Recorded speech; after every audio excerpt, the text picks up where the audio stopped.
Today I'm going to teach you all about adverbs.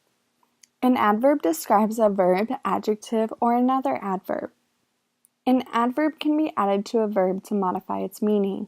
Usually an adverb tells you when, where, how, in what manner, or to what extent an action is performed.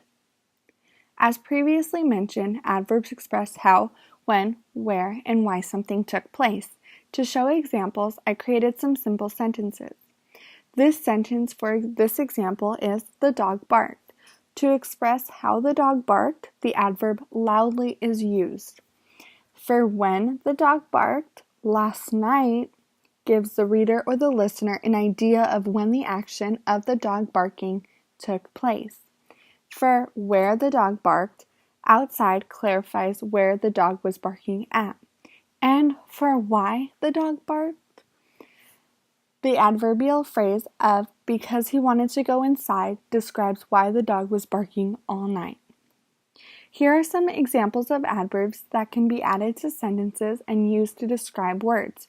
Remember, adverbs add to the verbs, so use them. They add clarity when speaking and help create good visuals when writing. There are different types of adverbs. First, the adverb of time. Adverbs of time express when something happened, how long something happened, or how often something happens. For example, if I say, we spent all day at the San Diego Zoo on Friday, all day is the adverb because it is telling how long you spent at the zoo. Adverbs of time placed at the end of the sentence add emphasis. For example, she frequently visits Disneyland versus she visits Disneyland frequently. Adding the adverb at the end of the sentence makes it much stronger. Second, the adverb of place. It describes where the action is taking place. For example, the little girl singing over there is adorable. Over there expressing where she is singing. Some frequently used adverbs of place are here and there. The third type of adverb is an adverb of manner, which tells us how something happened. For example, Ryan swims well. Well telling how Ryan swims. Usually, the adverb should be placed after the verb or the object. You wouldn't want to say Ryan well swims. That is incorrect.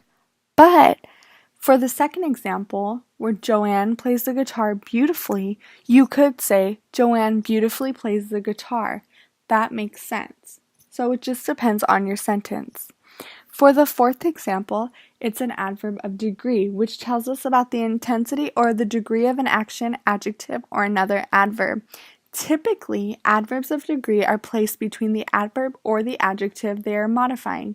For example, Caroline was just leaving, telling when she was leaving. Here are some more examples of adverb that describe movement, feeling, and sound. For example, you could say, she skipped energetically, telling how her movement was. It was energetic. Adverbs have different degrees. For example, adding er or est to adverbs puts them in comparative or superlative form. For example, Caleb works hard, Connor works harder, and Cody works the hardest. It compares them by using the same adverb but in different form.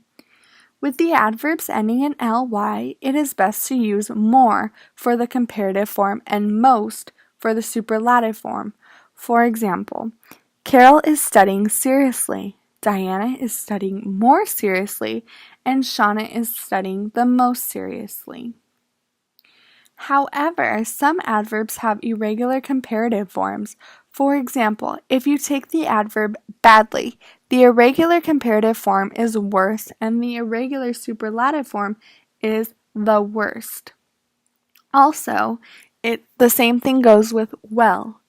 Then it goes to better and best. Here are some tips to remember when using adverbs. An adverb tells us more about a verb. An adverb describes or modifies the verb in some way, and many adverbs end with the suffix ly, but not all. Adverbs also tell us often how something happens. So I hope you enjoyed this video about adverbs.